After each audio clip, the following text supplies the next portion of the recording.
जरूरी सूचना है आप सभी स्टूडेंट्स के लिए।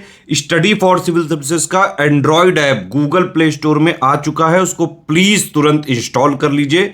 और अगर आप स्टडी फॉर सिविल सर्विसेज के सिर्फ ऐप से कोई भी कोर्स, कोई भी पीडीएफ परचेस करते हैं तो उसमें अप्लाई कूपन, अगर आप ज्ञान सर जो है आप उसमें अप्लाई करते हैं, ये कूपन कोड है, तो उसमें 20% फीस तुरंत माफ हो जाएगी। मतलब 20% डिस्काउंट तुरंत उसमें लग जाएगा।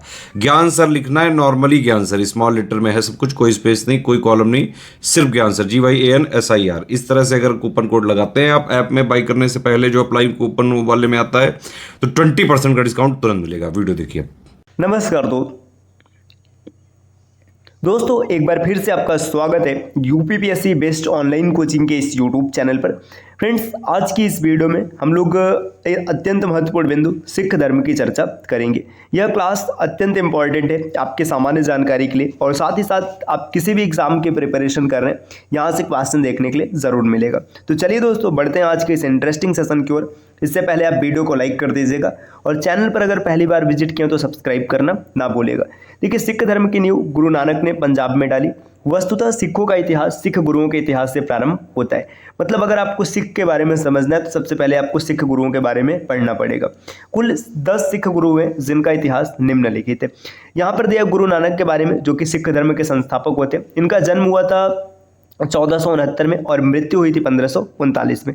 देखिए, गुरु नानक जी से संबंधित क्या क्या प्रश्न पेपर में बनता है, डायरेक्ट यहीं पर इन चीज़ों को समझ लेते हैं। सबसे पहले तो एक क्वेश्चन ये बनता है कि कौन सा यंत्र बजाते थे, तो ये रबाब नामक यंत्र बजाते थे। याद रखिएगा, ये काफ़ी इंपॉर्टेंट है, पेपर में कई बार बना है कि गुरु नानक जी कौन सा यंत्र बजाते थे। ये रबाब यंत्र बजाते थे। इनका जन्म कहाँ पे हुआ था, तो इनका जन्म तलवंडी में हुआ था। ये भी याद रखना है, तलवंडी लरकाना, है ना, तलवंडी लरकाना, जो कि अभी पाकिस्तान के पंजाब प्रांत में है। इतना हो गया। इसके बाद इन्होंने संन्यास कहाँ लिया था, तो इन्होंने संन्यास लिया था कालीबेन नदी के किनारे। कालीबेन नदी के किनारे, ये चीज़ आपको याद रखना है, ये भी पेपर में क्वेश्चन बनता है। लंगर व्यवस्था की शुरुआत ये गुरु नानक जी ने किया था, ये भी काफ़ी महत्वपूर्ण है।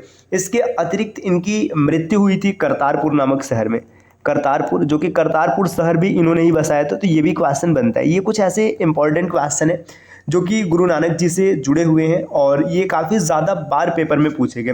और ये किनके समकालीन थे, ये तो भाई पूछे ही नहीं। ये सिकंदर लोदी हो गए, बाबर हो गए, हुमायूं हो गए, इब्राहिम लोदी हो गए, इन सब के समकालीन है। तो समकालीन वाला क्वेश्चन आप चीज़ों को आसानी से रिलेट करके बना सकते हैं। अब इसके बाद देखिए, अब तलवंडी किस नदी के किनारे बसा हुआ है, ये भी क्वेश्चन बनता है।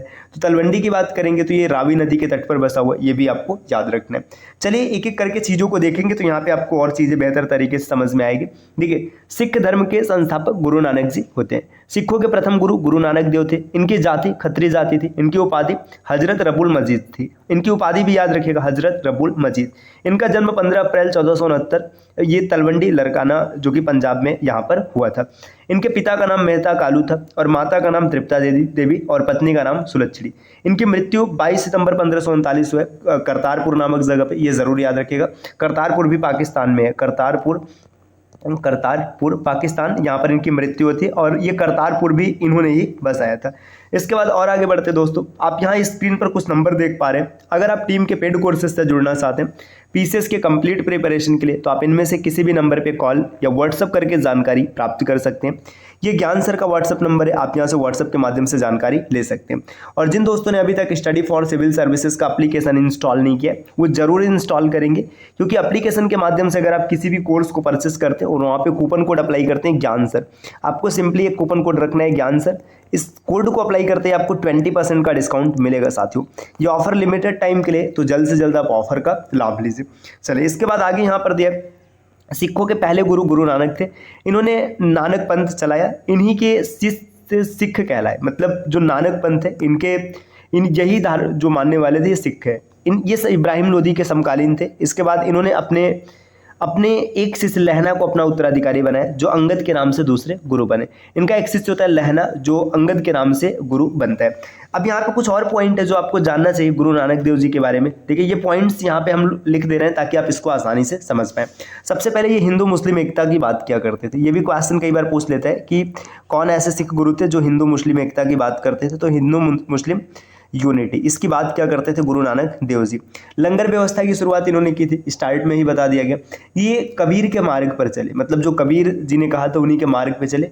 और निर्गुण निराकार भक्ति, ये निर्गुण निराकार भक्ति को सपोर्ट करते थे और मूर्ति पूजा का विरोध करते थे। निर्गुण निराकार भक्ति इसको सपोर्ट क्या करते थे और मूल रूप से ये मूर्ति पूजा के विरोधक थे, ये भी आपको याद रखना है।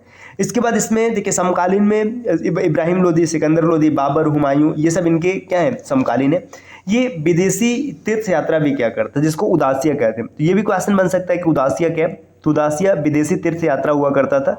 अब इन्होंने किन किन देशों की विदेशी यात्रा की, जैसे श्रीलंका हो गया, ईरान हो गया, अफगानिस्तान हो गया, इसके बाद मक्का मदीना तक की इन्होंने यात्रा किया है। साथ ही ये तीर्थ यात्रा के विरोधी भी थे, ये भी आपको याद रखना है।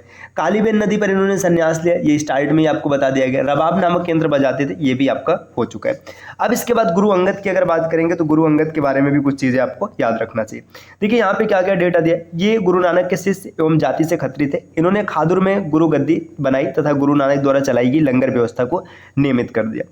देखिए जो लंगर व्यवस्था है इसको नियमित कर दिया और साथ ही साथ इन्होंने क्या किया कि खादुर में गुरु गद्दी बनाई थी। गुरुमुखी लिपि है ना, जो पंजाबी की लिपि मानी जाती है गुरुमुखी, इसके आविष्कारक अंगद जी माने जाते हैं। ये काफ़ी इंपॉर्टेंट पॉइंट है, इसको आप जरूर याद रखिएगा। इनका वास्तविक नाम क्या है, तो वास्तविक नाम इनका लहना है। आपने पीछे देखा कि इनका नाम लहना था। ये हुमायूं और शेर शाह के समकालीन थे, ये भी आपको याद रखना है, क्योंकि समकालीन कौन है ये क्वेश्चन बहुत बार पेपर में बनता है कि कौन किसके समकालीन है।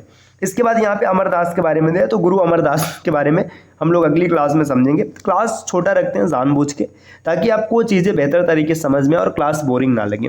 कैसी लगी कमेंट करके ज़रूर बताइएगा। और इस प्रकार के जानकारी के लिए आप चैनल को सब्सक्राइब कर सकते हैं। बाकी पीसीएस की अगर कंप्लीट प्रिपरेशन करना चाहते हैं तो आप टीम के पेड कोर्सेज को ज्वाइन कर सकते हैं, जिसके लिए आप इनमें से किसी भी नंबर पर कॉल या व्हाट्सअप करके जानकारी प्राप्त कर सकते हैं। ये ज्ञान सर का व्हाट्सअप नंबर है, आप यहाँ से व्हाट्सअप के माध्यम से जानकारी ले सकते हैं। मिलते हैं साथियों नेक्स्ट वीडियो में, तब तक के लिए नमस्कार।